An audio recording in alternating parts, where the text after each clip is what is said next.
For centuries, the people of Bihar have been victims of the ravaging river Kosi. Born in the Himalayas, among majestic peaks, the Kosi rushes to the plains of Nepal and Bihar. Once on the plains, the river, like a writhing snake, changes its course almost at will. During the last 200 years, the fickle Kosi has shifted some 112 kilometers westward, bringing devastation to the fertile land. On the way down, the river picks up large quantities of silt. This coarse silt comes to rest once the movement of the river slows down in the plains. Gradually, the level of the riverbed rises, and soon the Kosi climbs its banks and becomes a runaway.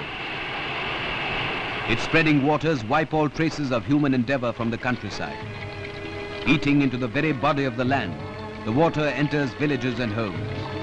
Its fury knows no mercy. Each year, the floods bring misery to the people and to the nation losses that run into hundreds of millions of rupees.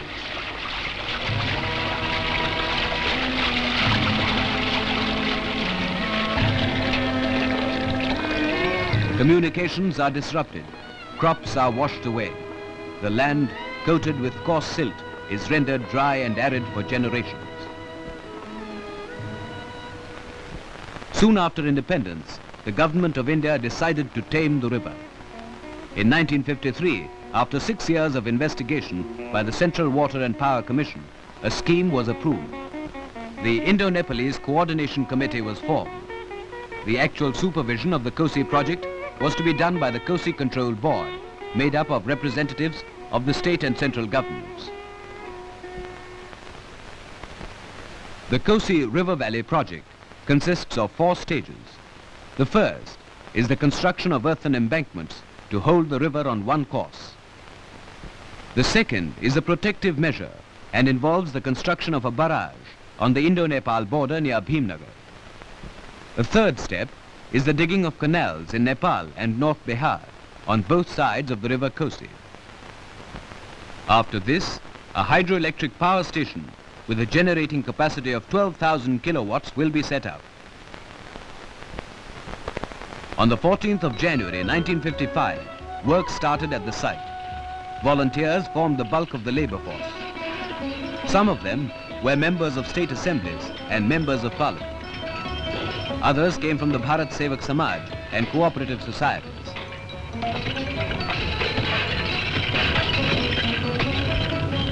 The National Cadet Corps and the Auxiliary Cadet Corps lent their help too.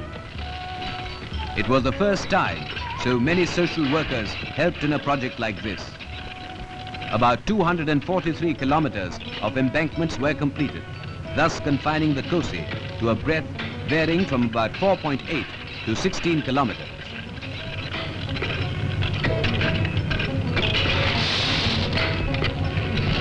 Ring bunds were built around the towns of Mahadevnath and Nirmali to re-protect them from floods. Eventually, 300 villages will be submerged. About 1,015,000 people have to be resettled at a cost of about 21 million rupees. But the cost and the effort are negligible in comparison to the benefits of this river valley project.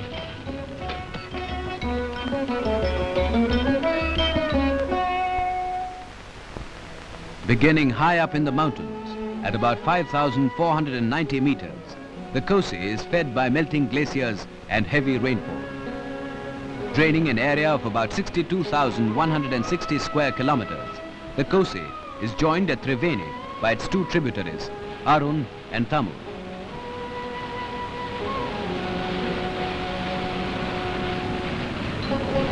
This swollen river, now called the Sapta Kosi, passes the sacred shrine of Barakshetra in Nepal and enters the plains majestically at Chhatra. From there, it moves about 241 kilometers across North Bihar till it meets the Ganga in Purnia district. The Kosi, by flowing through Nepal and Bihar, links them and is the basis of the second stage of the Kosi project. Surveys were conducted and readings taken at the proposed site of the barrage.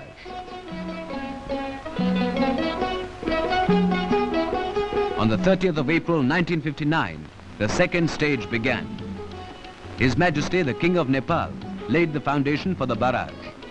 Prime Minister Nehru was also present. The ceremony was another link in the chain of friendship between India and Nepal. For the thousands of people inhabiting the area, the occasion marked the beginning of better times. It meant not only the cementing of an old friendship between two countries, but also a closer contact between neighboring peoples.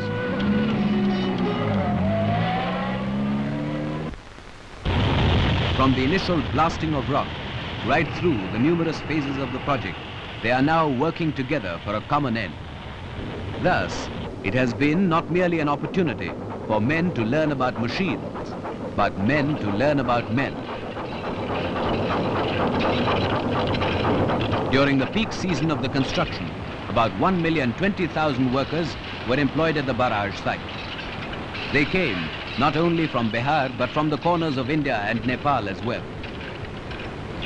Also aiding in this gigantic scheme were machines that roared tirelessly on, working day and night. Huge machines capable of handling the work of many men put together added speed to the project. Large quantities of earth had to be transported and dumped.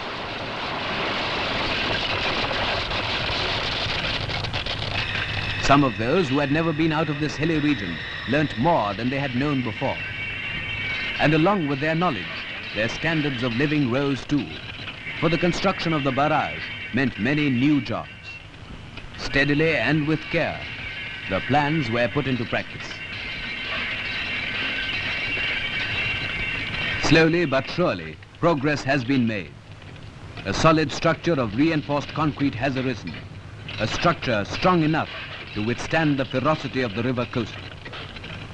On this barrage will rest the protection and safety of millions of people.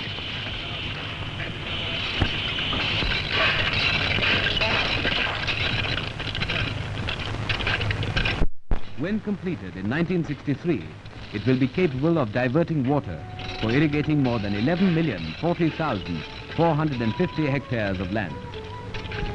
The cost of the entire Kosi scheme is estimated to be over 500 million rupees. The construction of the barrage has brought with it a number of accompanying benefits. A colony has been built at Birpur to house Nepali and Indian workers. It is a modern township with facilities that include a regular water supply. This supply of drinking water in a place known to suffer from intermittent drought is derived from newly dug tube wells.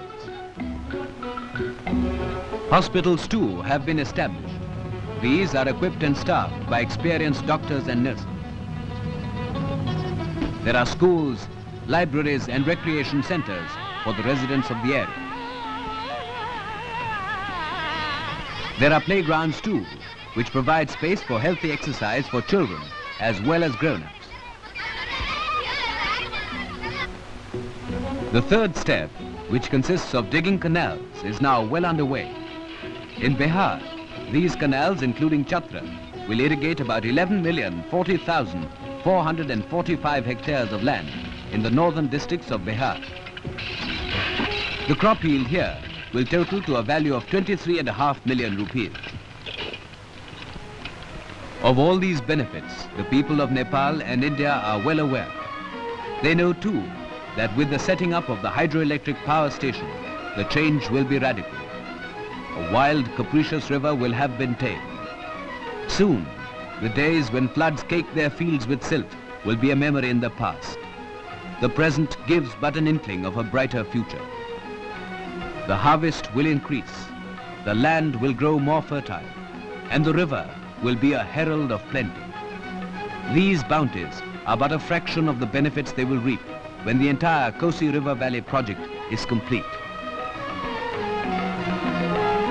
For the people of this region, the harnessing of the Kosi River will mean the end of a long and tragic drama.